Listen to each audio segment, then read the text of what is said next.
Good morning, Turks and Caicos. It's first edition. Good morning, Chicago. Good morning, Cheryl. It's a pleasure to be here this morning. You don't look as bright as you usually do. It's all right. We'll truck this. You got it? Yeah. Hey, we got it because there's a lot of energy in the room. Yeah, Our man. guest is going to bring it. Viewers, listeners, please help us welcome the Honourable Jamaica Williams. Honourable Williams is the government's appointed member to the House of Assembly. Good morning, Honourable Williams. Thank you for joining us. Good morning. Thanks for having me. It's been a long time coming. Yes. I'm so excited to be Yes. here. And anytime I get a chance to get on the camera, I'm always ready. She's always camera ready. You ask the Honourable where she's from before we get Nah, into the let's show? not go Okay, there. all Let's right. not go there. Y'all two always feuding over these. Saying. I'm just saying. But since we started there, Honourable Williams, history is going to have your name recorded as one of the last members to be appointed to the Turks and Caicos House of Assembly. What sort of emotion does that conjure up for you? Any sort of nostalgia? Well, that is heartwarming for me. That I'm the last of it. And remember last week I shared a little funny story with you. But Williams. But Williams and how we're the last of we don't give people back their things. But it was certainly an honor for me to serve in the House of Assembly as the last appointed member for the government. And for me, when I took the role, it was important for me to make sure that I represented the voice of the voiceless. There were a lot of people who felt as if their voices hadn't been heard, and I used the platform not to bash my government in any way, because I think we've done a fabulous job, but to get their voices out there who think they haven't been heard. So I can recall making representation for our immigration issues, employment issues, and the recent topic now with the whole firearm and the tourists and all that. I remember speaking about those things. We've heard you. So I think I've done a relatively good job in my role as the appointed member, and it's just a humbling experience that I'm the final person to have the role. Yeah. So you mentioned Cheryl mentioned you being the last appointed member for the government appointed member. Yes. So there are 3 other appointed members in the House of Assembly. The 2 governors appointed member and then the opposition appointed member. You not having this experience in 4 years of being an appointed member from the government side, what are your thoughts on the other appointed members, the 2 governor appointed members and the opposition members, in terms of how they performed in their roles, this being their last time or the last time the position exists, and your overall thought on appointed members to be in general? Well, I can be honest and say that I didn't think it was fair that the governor had 2 appointments, and both sides, the opposition and we didn't have the same opportunity. We only had 1.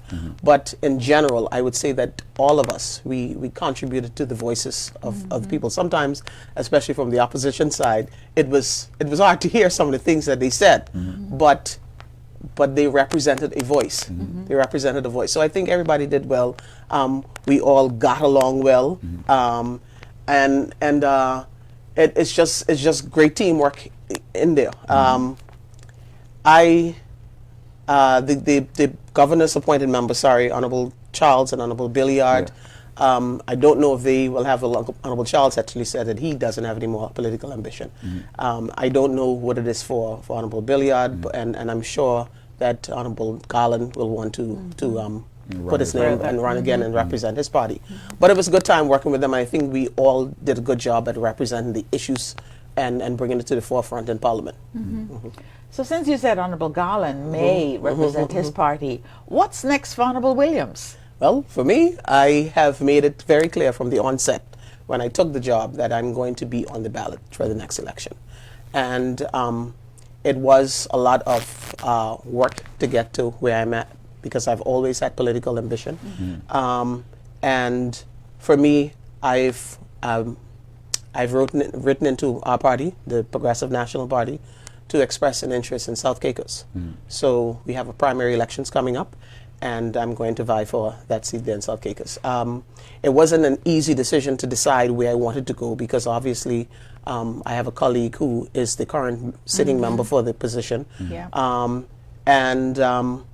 At one point I was thinking of maybe going at large or maybe going in the Cheshire area, because my colleague, Honorable Bean, has expressed that maybe he would want to retire. I don't know if he has decided on what he wants to do at that point, at this point. But, you know, I was just trying to, you know, figure it out as to where I wanted to go. And then every time I get home, South Caicos, people would say to me, "We hear you." And you give us so much information, so much things that we didn't know. We always follow you on social media, and we see all the stories you post and things that's happening in government, and you're very responsive, and we would want you to represent us. So that helped me along with my decision as to why I wanted to narrow it down to South Caicos. If you're just joining us, this is First Edition, and we have the Honorable Jamaica Williams as our guest this morning. You notice she said where she's from, because I'm always taunting you about my Grand Turk folks, so we're going to recognize that she hails from the Big South. Yes. Thank you. It's good to finally see some balance and some bipartisanship here on First Edition. Really, I really. usually feel railroaded. Like I'm somehow in opposition here, but it's good. But you talked about now, transitioning from not being a member of House of Assembly and appointed member to now officially being a politician. And Hopefully an elected hopefully member, an elected official. So now we can ask you politician questions. Now I know you're a fan of the show and you watch it from time to time, and hopefully you would have seen on Tuesday we had the leader of the opposition here. And you were front and center last week when we had, I'm still referring to it as the budget fiasco, and you saw the play down. We briefly spoke to you about it following at the NJ Francis building. So now that you've seen a press release from your party, the PNP, the government, a press release from the opposition party, the PDM, and having seen him on the show where he had the opportunity to clarify his position and kind of explain why he made that decision, what are your thoughts on the decision he made as the leader of the opposition, but also the leader of the PDM now going into an election? Well, I still have the same thought, the same feeling that he missed an opportunity. He missed an opportunity to not only represent the persons from his district, but he missed an opportunity as the leader of his party to voice their concerns. And it's not personal. It's not about you or me. It's about representing the people. That is his job, and he failed at his job at representing the people. Now, I watched the show on Tuesday, and he admitted that he broke parliamentary protocols. Yes, yeah, he did. That's what he said. I broke parliamentary protocols by doing this, you know, holding out on speaking and whatnot. So, admittedly, from him, he knew exactly what he was doing. And I know there are people who have mixed feelings about it, and there are some people who are maybe in support of him, because I saw a former chief minister from the PDM who is endorsing it, and it's just not parliamentary. So he missed an opportunity to represent the PDM, to represent his constituents, and we didn't miss that opportunity. Some people may think that we did, but our leader was eloquent when he made his presentation, and he represented the team. So our message and what we had in the budgets, it was out there. So yeah, I just think he just missed an opportunity, and you know, he admitted it. And it was even further voiced during the ministerial statements. Exactly. Well. Yes. Exactly. So we still had another bite at the cherry to have the ministerial statements out. Right. Talk about well, for the backbenchers, we didn't have the opportunity, but what the things that we wanted to cover, our leader covered it. So we were all covered. Yeah, but the opposition, they didn't have a chance at all. And it was a missed opportunity. And to be honest with you, I'm sure a little bit of shade in here. I honestly think he wasn't prepared, because he sat there the entire time typing. So it looks as if he was not prepared. But he admit that he broke the protocols, and he just missed that chance. And you know, it was so important, considering this is the final budget, right, before the election. So I don't know. I don't know how he's going to recover from that, but But let's get back to you, Honorable Jamaica Williams. As a potential candidate for the Big South, and let me make my partner in crime here happy. Why do you think you'd be the best candidate to represent South Caicos? And what would you do to make sure that the economic environment in South Caicos is stimulated and that people are indeed living their best lives? Right. Well, for me, I think I'm the best choice, because I'm saying exactly what the people say to me when I get there. That you are responsive, you provide the information that we need, and every time if we pick up the phone, you're there. We answer. You answer. So for me, that says something to me, right? And I'm not knocking anyone else, because they have their own leadership style, Right. and I have mine. And I just think for right now in South Caicos, they need someone who is going to be there, to be responsive to the concerns that they have. A lot of what the issues are in South Caicos, and this is what I've been told by the residents of South Caicos, is that they just want someone to represent the hardships that they have in terms of the cost of living. It's Yeah. just difficult and banking expensive and- to live in South Caicos. So while we have addressed a lot of the issues in South Caicos, there's still more to be done. Yeah. And with the budget that just passed, there was one of the things that I'm very happy with this budget is the satellite campus, because with the 2 hotels that's in South Caicos, the satellite campus now provides those persons an opportunity to sharpen their skills, right? Because we often say, okay, well, the hotels are coming and you need to apply yourself and you need to get ready.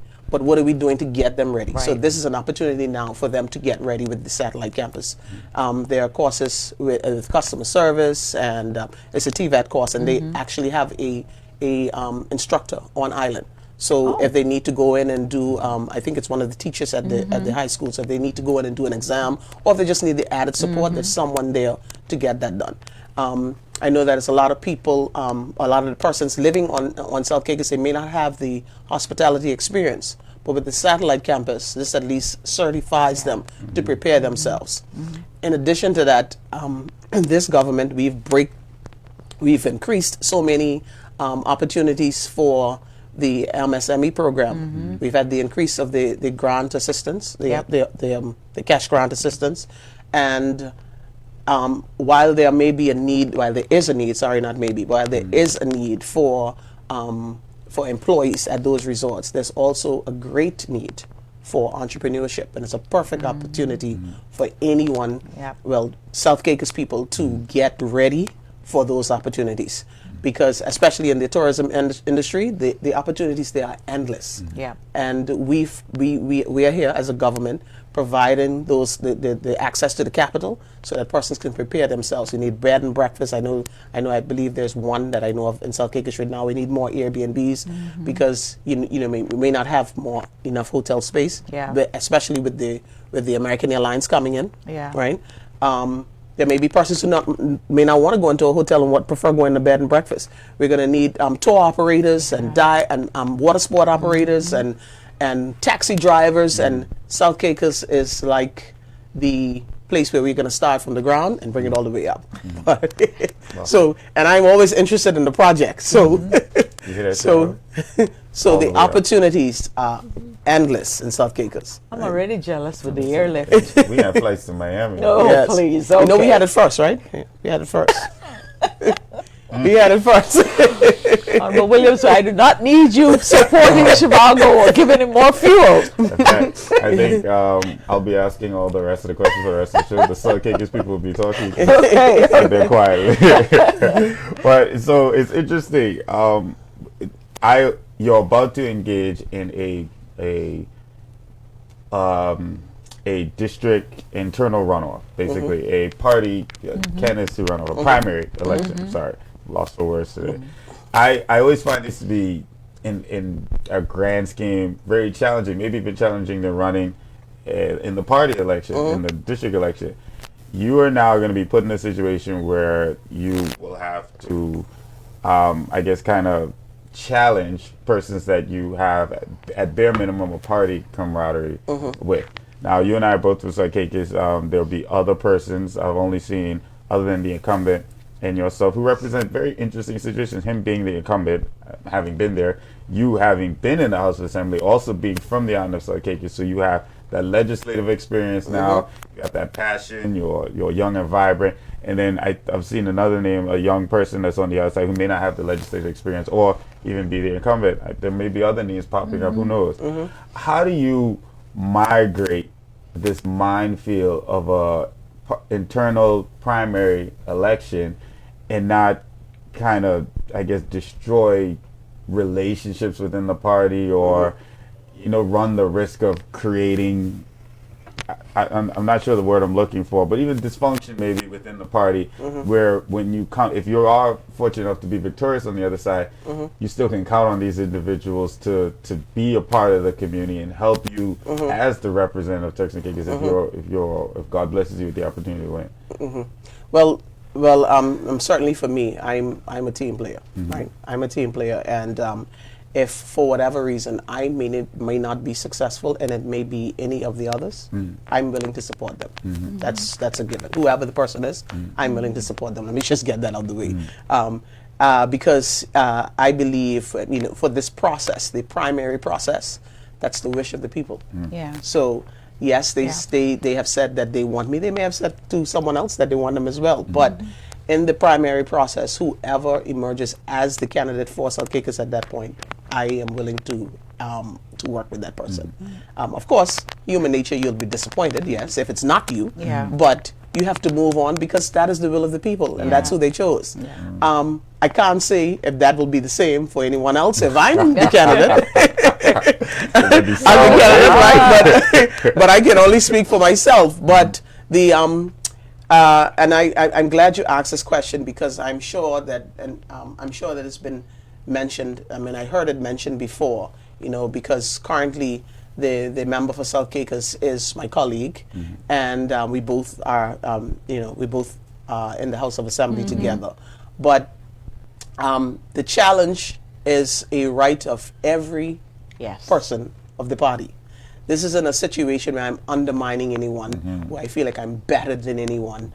I have that right provided in my constitution, our party constitution. I could go put my name up. I have that right in my party constitution. So, and one of the things I love with our party constitution is that once it's the year before the elections, everybody's seat is up for grabs. There's no one that's safe. We just went through a leadership congress, and of course we saw what happened there. But no one is safe, and that's the way it should be. Because and if you feel as if you shouldn't be challenged, then you need to do what you need to do, so that no one will feel like they need to challenge you. I'm not suggesting that no one is not doing their job, but I'm saying that the party gives you that right. It's in your constitution to challenge whomever you want to challenge.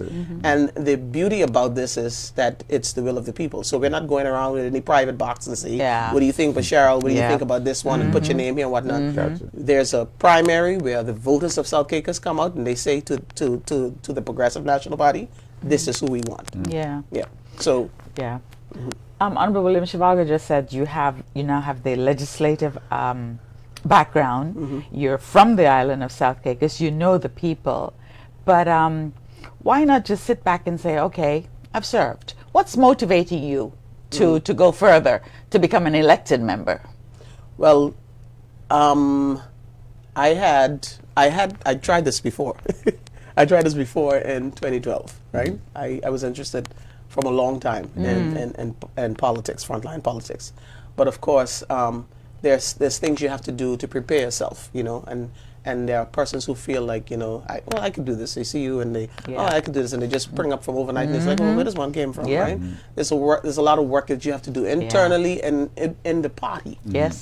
To prepare yourself for this. So this was, for me, it was an overnight thing. And I'm happy at the time that I was interested, that it didn't happen, because honestly, I needed to prepare myself more. And with coming on board to decide that this is what I'm going to do, like I was saying to you, in 2012 I had an interest, and there were persons who was interested at the time as well, and they had done their work. So I just waited my turn. And supported them. And now I'm getting older. I'm not waiting anymore. Your turn now. It's my turn now. It's my turn now. So I'm not waiting anymore. But I'm just here for it. I like it.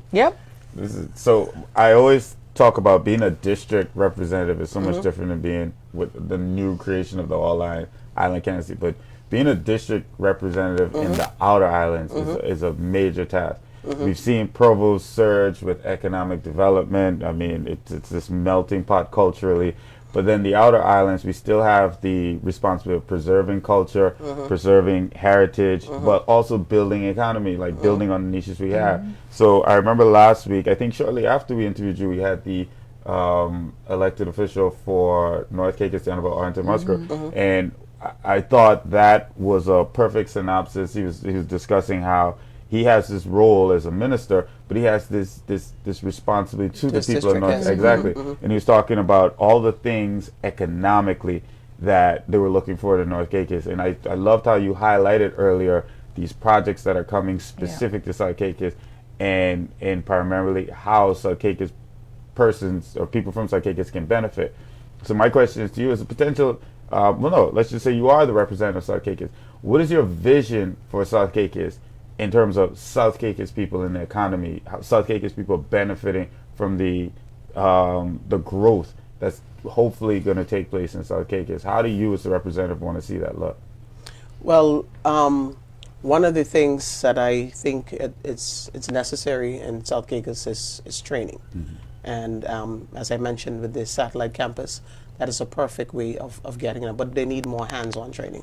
So one of the things I had already said that I wanted to do, I'll see some information coming out on it soon, is to get with both of those hoteliers to say that we need to, the persons who are here, we need to give them the first opportunity, right? And we need to train them to be prepared. We need to train them to be prepared, because it would not be fair to South Caicos people to have to wait all this time for something to happen, and then someone else comes in and benefits from them. Absolutely. So that is something that I'm prepared to do myself, to help with the training and bringing in the right persons and the right skill to make sure that they're job ready. But also, I know that Invest TCI does a road show for the MSME program. Those have to be continued in South Caicos so that we can actually sit them down and explain to them and give them the information that they need to prepare themselves to be in and to hold those positions with entrepreneurial opportunities and with employment opportunities. So for me, I think what qualifies me most is that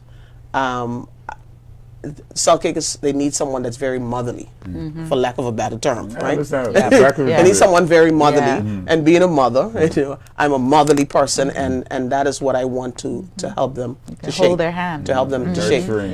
We want to get back the sense of a real community in South Caicos. South Caicos has less than 1,000 people, and we need to all get together and work together so that we can make it work for the benefit of people in South Caicos. Shivago just touched on culture and heritage, among other things, about preparing the residents of South Caicos for what's about to come.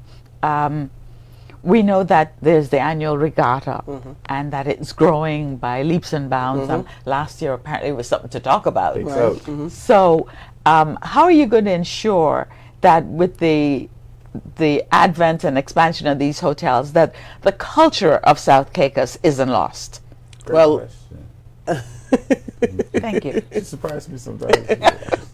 Well, no, the good thing about it, particularly for the regatta, no matter what happens, rain, storm, whatever, we've always kept the regatta festival going.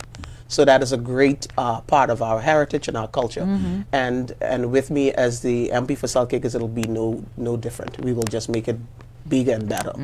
But there are other, if you drive around South Caicos, there are other structures and there are other structures around the island that just needs to be properly preserved for the heritage of South Caicos. Right now we have tenders out for the redevelopment of the Regatta Village and also the redevelopment of the Cancun Bay. So those are steps in the direction to preserve the culture of it.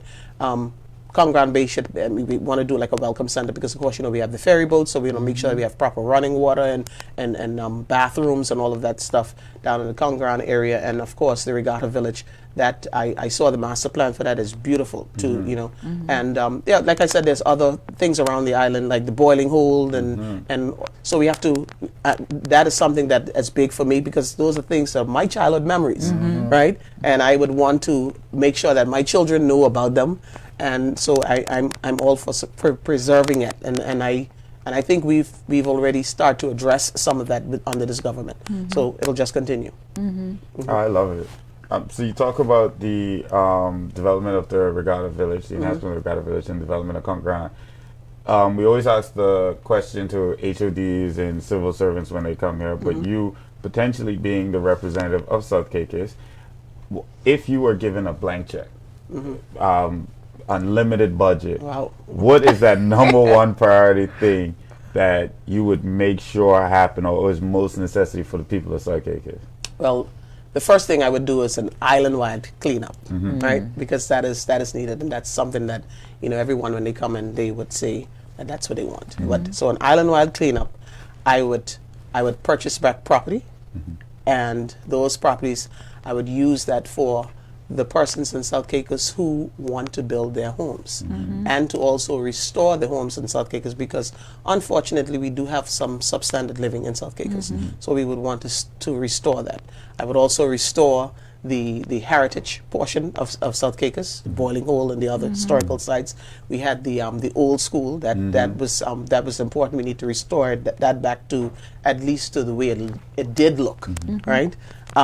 So those are some of the things I do. I would also, and that is something that I'm trying to look at how it could be done, but with the hotels on board, with the two hotels on board, we now need to have direct transport of goods into South Caicos, right? Because that is it's a huge cost for residents of South Caicos to have to either come on a boat or have a boat bring over whatever it is that's needed. So have that transported directly into the ports in South Caicos. We have a redevelopment of our port, so we can handle if we need to put on another berth or whatever to transport it. And also in the 80s, I believe we had our banks in South Caicos too. So I would try to, we need to get a bank into South Caicos, because that's what every resident you speak to, that is the main concern. So blank check, that's definitely some of the things that I will do right away. Yep. Besides the fishing industry and the hotels coming on stream now to provide employment, how else? What else do residents of South Caicos do to make sure that they have a livelihood? Well, and that is some of the reason why now we have so many people leaving, because outside of the government and the fishing industry, there's really nothing much to do. But with again, I still have to keep referring to the flights coming into South Caicos, but with those flights coming on, it's added jobs, right? Absolutely. It's added job. We're going to need people in the airport. Yeah. We're going to need people, fire department. We're going to need customs. We're going to need immigration. Yeah. So those are going to be, added responsibilities and jobs that are available on the island.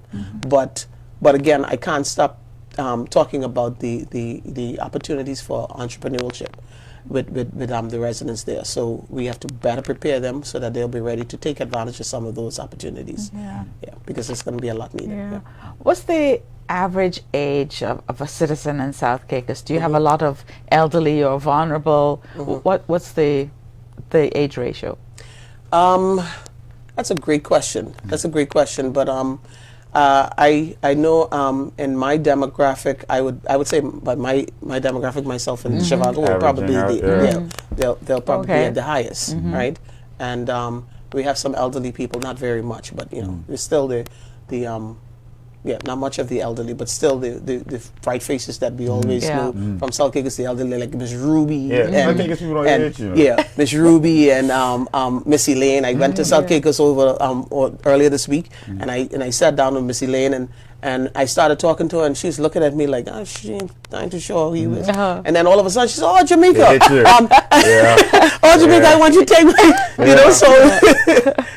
So we still have a few of them, and we, of course, this government, we've done some great things to help them as well, the elderly, with the grant programs as well, because we cherish them. Yeah. And you just had an elderly citizen that died, right? Was she over 100? She was 102. Yes. She was 102. Yeah. Oh, they live long? Yeah. They don't age at all. There's assault in the environment. We live long. Yeah, she was 102 and up to up to the time that she passed, well, maybe a year before she passed, she had all her faculties in place. Wow. Yeah. Yeah. Oh, that's great. Which is what's up there. Granted, people live long. Yeah, y'all still okay. I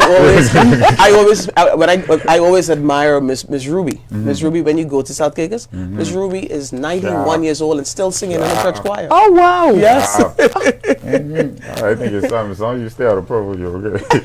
So you hit on two major points that I think a lot of people, including people from South Caicos who don't live there anymore, may not know of and may miss. And I think it's excellent. Something we should talk about. You talked about hopefully persons coming back with the creation of these jobs and projects. But you talk about the land issue, and I think this may be much more specific to South Caicos, where you have a lot of vacant land, but the people that own the land no longer reside in South Caicos, or maybe don't even have any intentions of returning. So the potential for residential development, either for persons coming to work in these hotels or these projects, or South Caicos people returning home to take advantage, it might be limited opportunities for them to find above average living standard, or even construct their own, or people who want to develop apartments there may be a struggle. So what do we do as representative, as government, as South Caicos people, what do we do to tackle this issue? Let's say, because we, for example, we sold our house after we left South Caicos. So if I go to South Caicos, I'd either have to buy land, rent, and what if the persons don't want to sell their land, or maybe there's no crown land? How do I move back to South Caicos, or how do we get people to move back to South Caicos if they don't have anywhere to live? Yeah, well, that's a great question, and that was part of what I had mentioned in the interview, in the interview too. That because that is part of the problem. We have persons who some of them we don't even know. Both of us growing up in South Caicos, we don't even know they've left the island long time ago and have no intentions of coming back. And the property is just there. And I just think as a government we need to figure a way of purchasing back the property and issuing it to the people, particularly in South Caicos, who are there, so that they can have a piece of the reality of owning their own homes. Because I believe it may be 10% of government land that's left in the pool for South Caicos, if that much, But I noticed too that there are some sales of the Bell Sound area. There's some sales of the Bell Sound area, so that is something that I would encourage for for us to put back in the pool, so that those persons can have the opportunity to purchase that. But most of the persons in South Caicos, they own their own homes, and the PPID department, there's a program that's in place right now where we're giving those persons the opportunity to renovate those homes. Renovate those homes. And of course we have the concessions with if you want to do I think 2 or 3 story apartments, they'll give you concessions on that. So those are programs that's ongoing right now, and that is because we understand not only for South Caicos, but those are some of the issues in the other islands. So, and particularly where we have, we're hurricane prone, we want to make sure that people's homes can, stand those.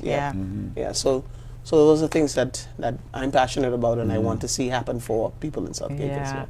Honorable Jamaica, you mentioned the islands a while ago, and Shivago earlier talked about the district administration or constituency leadership. And we often hear some of our constituency MPs say they can't get things done, or they're not getting a lot of help, and so they're taking flack from their constituents. As the representative for South Caicos, how do you intend to collaborate with ministers of government to ensure that South Caicos gets its piece of the pie? Well, I'm hoping that I will be a minister in government. We don't come to this to go in the back bench. Right? So I'm hoping now to have the seat at the table so that I can make representation for those persons for the persons of South Caicos. So it's not my aim to go in the back bench. Oh, I see. No, it's not my aim to go in the back bench. I did my 4 years. I did my 4 years of that already. Yes. Yes, but in addition to that, government, we can't do everything, right? So it's important to make those relationships with the civic society so that we could get things done. And it may not only be the 2 resorts in South Caicos or the other businesses in South Caicos. It may be someone who owns a business like Mr. Chavago here, who's from South Caicos, and be able to help with some investment in South Caicos. Yeah. So that's what it takes. It's not only government alone. The government can't do everything. Right. So it's just important as an MP to establish those relationships and to make sure that, you know, we can get things done on the island. So, future minister, you have all these hopes and dreams. Your mother, I Yes. know one of the girls is younger. Yes. Have you discussed this with family? How do they feel about you getting into active politics? Well, this is a conversation I had from before I took the job as the appointed member. So once I decided that that's what I was going to do as the appointed member, one of the first things I did was have a conversation with my immediate family, because I know that this job, it takes you long hours away from family, and so I wanted to make sure that I have the support from them. My my oldest daughter, my second daughter, Yeah. she lives abroad in the UK, but she's always my person who I can bounce ideas off, right? I could call and say, "Hey, Naya, this is happening, blah blah blah. What do you think about this or what?" And she said, "Oh, mommy, I think this is a good idea. Maybe you should do it that way." And what. So she's that person. That's her role. And then Jamish is the one who helps with the household. Yep. She helps with the household, keep everybody in check, make sure this one going to school and this one clothes is washed, and she helps with the business. Right. And Know Jamish that, is my right hand. Jamish is my right hand. So of course, while my husband, he's the breadwinner of the house, so he got to make sure he pays all the bills and whatnot. But he both has the same role as Jamish, right? So it was a discussion that I had with them to find out if we could really do this. And they said to me, "Well, mommy, this is something that you wanted to do all for a long time. And in your younger years, you had the responsibility of taking care of us. So now we're in a position where we can help you, and let's do it." Yeah. Yeah. When you're talking about Jamisha, I heard Zoya say, Yeah. yes. It's how you are a good support system behind you. Yep. But Jamish is also part of the Young party's Nationals. Young Nationals. Is that because of mommy, or is it something she wanted to do? Well, of course, I'm gonna push them to go on that side, to be on the side, and of course, and they're my children, and wherever I'm at, they're going to support. They're going to support where I'm at. But I was surprised that, because she is one of those who said, "I don't like politics." I don't like politics. So I was surprised that she got involved, but I believe it's maybe the relationship she had with Zoya. Maybe Zoya had convinced her to get involved. But Yeah, but that's good. No. but she's liking it, yes, of course. Well, that's how it happens, because in my household, when I grew up, my grandparents, I grew up with my grandparents. My grandparents were PNPs. My grandmother was one of the prayer warriors. My grandfather, he was one of those persons who went from island to island campaigning and whatnot. So that is where I got my first introduction to elections and political life. I can remember my grandfather, if the PDMs came and talking trash on his wall. He was a little short man. He'll grab you from back on, like that on my wall. Yeah. I can remember too, if we had lost an election, you wake up and you met Pampers all over the yard, right? So I remember those things, and because of those experiences I had with them, that's how it came down and with me. So that is something that I'm going to also pass on to my children. But of course, I they're all independent thinkers, and you allow them to think, on their own. No, I think that's perfectly healthy. That Right. balance, Yeah. that's part of our culture, Right. and it teaches kids from a young age to care about their Yep. country, because Right. ultimately that's where politics will lead you as a representative And or to any express role. themselves. Absolutely, Yeah. and speaking confidently Yeah. about their country. So, like, a lot of that is lost nowadays. Our kids don't even have this deep attachment to the culture, and as soon as they go away for education, whatever, they get heavily influenced, and they come back and they want to idealize someone else's culture. I think being embedded, even if it's a political party, a church, a specific island, it's something they get to hold on to, and it's foundational. I love it. I love it. Yeah. But I have a question. So coming back and highlight the district candidacy and just the role of representing a smaller yet the biggest island, but still smaller in terms of land square area. Get to your question. Shaped like a later Get to your Tuscan vibe. question. Anyway, so I've long been an advocate for the restructuring of district administration, and I think you are the perfect person now to ask this question to, because I think you fit this kind of role that kind of plays into it. I've always felt like with district administration we need, for example, not trying to emulate a U.S. system or a larger country system, but even our own version where the district commissioner kind of acts like a mayor, and then you have counselor kind of exactly thing, city yeah. councilor, and then you have a district board, and they're all from people in the community that live in the community, and you have your city manager that kind of correlates with public works, and they run the road projects, and each person represents a small part of the district, whether you're from the flat, whether you're from the east to west, and each person kind of makes sure everybody's represented. And that frees up an individual like you to be the representative, kind of like a House representative or a senator. So even if you aren't a minister, which I'm sure you will be if elected because of your resume, but even if you're not a minister, you still get to focus on high level macro issues in your country. So you're in budget discussions when the projects are coming, you're the one they speak to, and you have this district board that frees you up, and they report to you whether it's monthly or whatever, and say, here's what we need represented, here's what we need, here's what we need, but they have their budget. And I think Caicos is the perfect island where something like that could be applied. I'd love to hear your opinion on something like that. Well, I recall, listening to the show, I recall you saying this numerous times, right? And when you said it, I was like, that's a very good idea. That's a good idea. That's a good idea because it gives you, as the MP, more flexibility to. So I love the idea. I wish it was something that we could have a discussion about. And I think that's something that we'll have a discussion about to see how that is. But I think it's a fabulous idea. We do have a district commissioner in South Caicos, and with the ideas that you're talking about, just getting different, maybe even pastors involved from different civic groups around the island, and that way everybody could be represented. Maybe even getting a younger person to be on the board. Absolutely. So I totally endorse that idea. I remember hearing you saying something about it before, and I was like, well, that's a really good idea. I don't understand. I don't understand why it hasn't happened yet.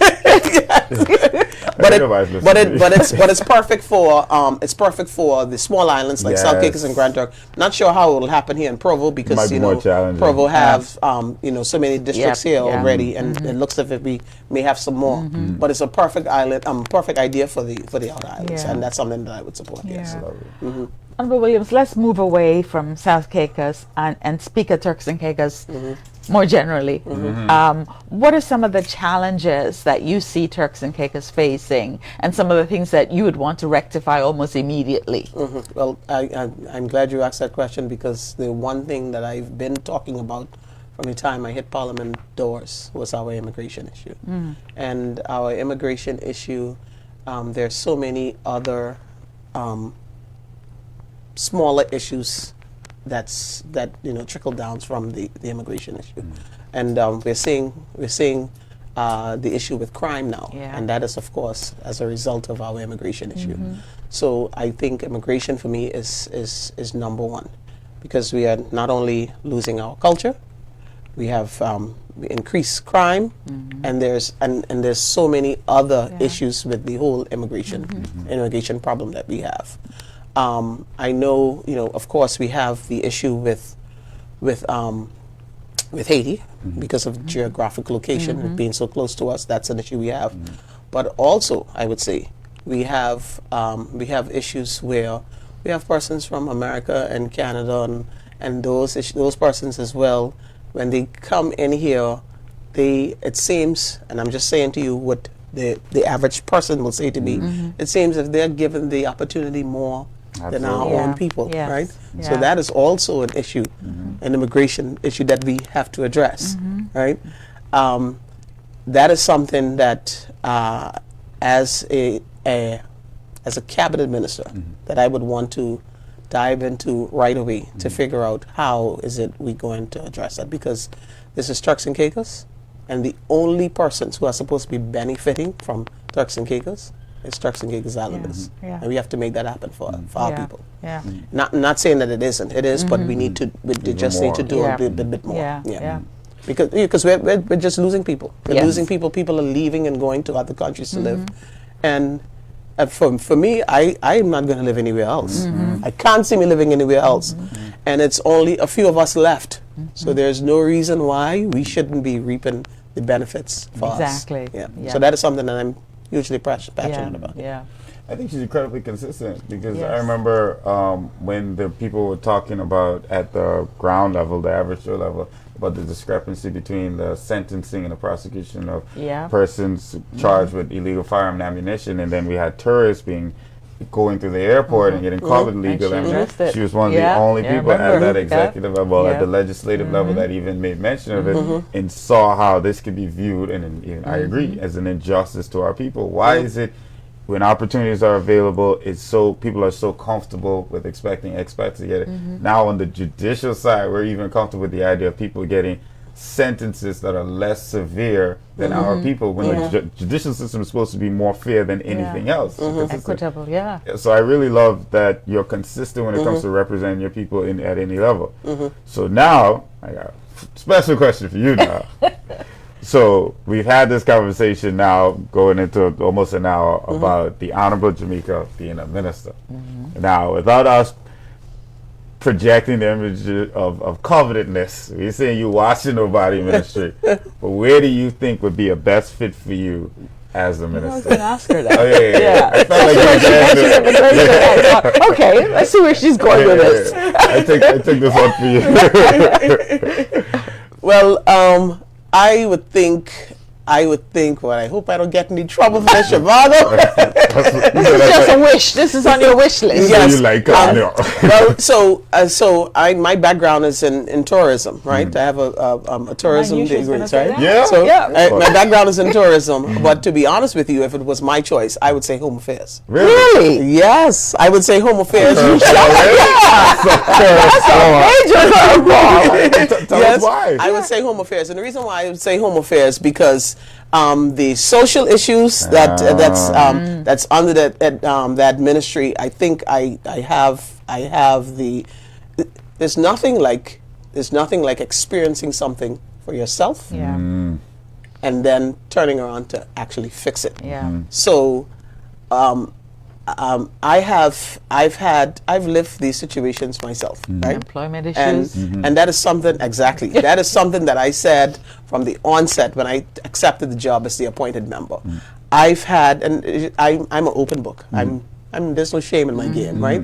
Because my struggles helped me to get where I'm at Amen. now, right? Amen. And I know what it is to be a single parent. I know what it is to struggle. I know to set the lights off, can't pay the bills, and I know of all of those things. And now that I have this opportunity, and I could see the legislation, and I could see where there's rooms to fix it and rooms to improve it, then I think I'm the best You're all fit for for that that, person. yeah. I'm all for it. I'm all for it. Yeah. I guess. Well, sign me and Chivago up. If we can vote, you got it. You're lucky I voted, so I'm not able to. But Honorable Jay, I wanted to go back to something you said about so few of us left, and that you wouldn't live anywhere else. How do you feel about the recent amendments to the scholarship bonds? Do you think that was something that was needed? Absolutely, I support that. Oh, absolutely. I remember when I got home from university, the government didn't have a job for me, and because I studied hospitality, and it probably was difficult for them to find something for me, because at the time, tourist board, there were persons who were there for a number of years, and there was not very much vacancies or whatnot. And but I went out and I started looking for myself. But for me, a lot of it and a lot of this has to start from the home. And the reason why I said is because when I was growing up, my grandparents and my aunts who helped to raise me, they told me that Turks and Caicos is your home. You must be patriotic to Turks and Caicos and its flag. So the answer for me was very clear as to where I wanted to come. It was always home. Of course, people get distracted by, okay, we don't have this here, and we don't have this here, and they have this over here, and they have. But I want to be a part of building the Turks and Caicos that I want to see. So that's why I decided that I wanted to come home.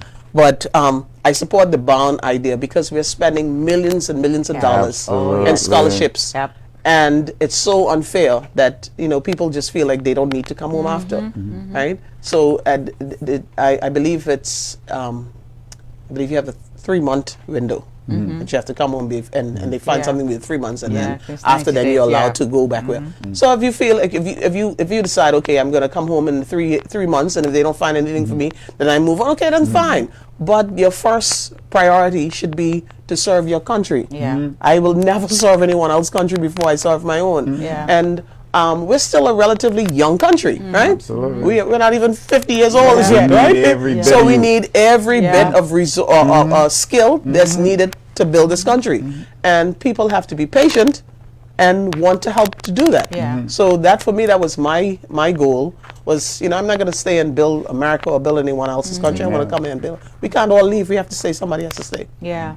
And so now they have the option of not even just in the government service. You can come back and serve in the private service. Exactly. Yeah. And that was not available in my time. Yeah. In my time, it was only the government. Yes. I always thought there was a bond, Right. 'Cause like our generation, you knew when you were done, you had to come home. Exactly. And if you don't want to come home, then pay me back my money. Exactly. Yes. I always thought it was written somewhere, we just didn't know, but I thought like you even treated at school away like a vacation. You were doing things, but hey fellas, at some point I leave it. I gotta invest too much. You buy a little car, you plan to take it back, you rent, you're looking at real estate and all like that, because I'm a visitor in your country, even if I have a passport, because the UK students don't have the opportunity.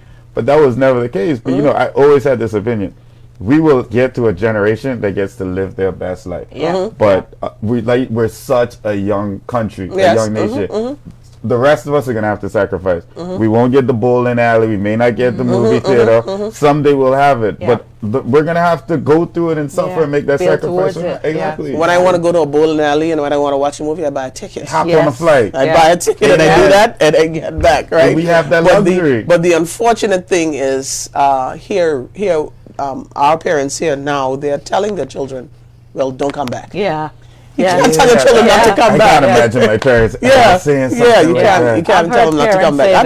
I've heard a lot of parents say that. It's never that bad. Like I know we're going through our struggles, so we've gone through our struggles, but if you look at our resilience in terms of how much we've bounced back and how the potential is so great, if you tell your kids not to come back, who is going to benefit from the potential? We may not be there yet, but we're going, hotels shooting up out the ground, construction buildings. If you tell your kids not to come back, they can't come back in 20, 30 years later and just jump back in and think they could take advantage of the opportunities, because the expats, they're taking advantage of it and they're setting up their kids to take advantage of it. Oh, absolutely. Absolutely. So by the time your kids come back, they don't know who is who. They don't know how to move around. They have no background experience to even kind of pitch themselves to people. They'd be lucky to say, "Oh, that's Honorable Jamaica daughter," or "That's your brother's son," or something. But that doesn't go far anymore. Not in Provo anymore. No, not at all. And I was telling me and my son was just having this conversation the other day. He's 19. I think he's still trying to find himself a little bit. Not sure what he wants to do and whatnot. But every day, you got to go to college. You got to do something. You got to join the regiment or something. And he's like, "Well, I know about that, mommy. I want to do all those things." But you have to do something, right? And you have to be a part of building Turks and Caicos. Until you find your niche. We've made the community college free. The only thing you pay is $50 application fee, right? And I would want both of you to just do this for me. Check to see who's registering. Yeah. Well, we've heard about the check to see who's registering. Always. Honorable Jamaica is one of those guests where an hour is never enough. I know. The time's running up. Honorable Williams, I want you to look directly at that camera. As candidate Williams for South Caicos, I want you to speak to the residents of South Caicos. As future Minister of Government, I want you to talk to Turks and Caicos generally. Tell us what your hopes and dreams and your aspirations for Turks and Caicos are, and how you intend to serve us. Thank you. Thank you for the question.